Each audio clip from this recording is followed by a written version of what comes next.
Hello and welcome to Finextra. I'm Emily Horler and I'm here with Braden More of Wells Fargo.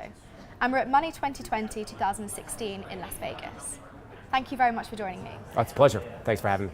How great an impact do you think digital disruption and innovation will have on the financial services industry in the future? I think one of the really interesting things when we think about technology and how it's changing the experience for the customer as well as the merchant in payments and just in fintech in general is it's taking traditionally paper processes and taking them to the next level.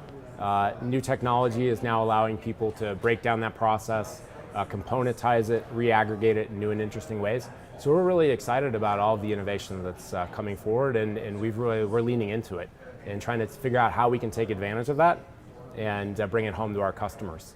And so I've never met a customer that really wants to be disrupted, but what they are looking for is, as they want to save, they want to borrow, they want to transact, they're looking for convenience, they're looking for value, they're looking for security, and trying to make sure that as we take the best of technology and bring it to our customers, that broadly the fintech industry is taking advantage of not the technology itself, but really trying to deliver that beautiful experience. And where's fintech expanding beyond lending? You see it everywhere. So you see it broadly in payments.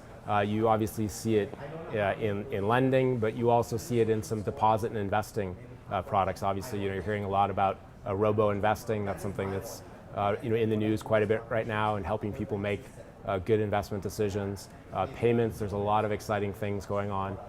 Apple Pay, Samsung Pay, Android Pay.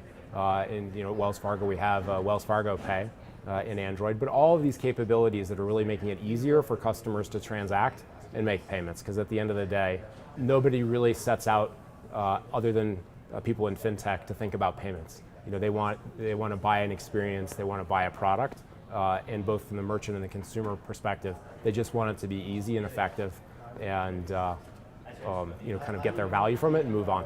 So how do you see financial institutions responding to these changes? Broadly, there's a spectrum. Again, we're leaning into it. A number of large banks are thinking about how they can bring the best of fintech and bring it in-house. So you're seeing people build partnerships. We think that that's really valuable. A lot of the customers are already engaged with large banks.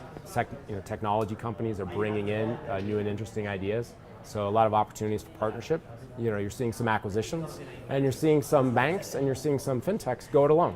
And I think what's interesting is as you see valuations build in fintech, that it's really easy to be independent and a touch arrogant. I think the interesting thing is as valuations cool as they are, people kind of come back to earth.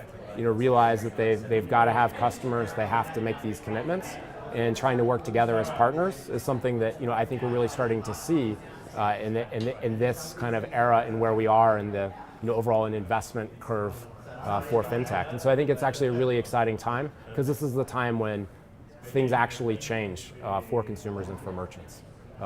Before that, it's a lot of talk about what the technology could do, but now it's making it happen. That's great, Braden. Thank you very much. Sure, thank you. It's a pleasure, Emily. And thank you for watching.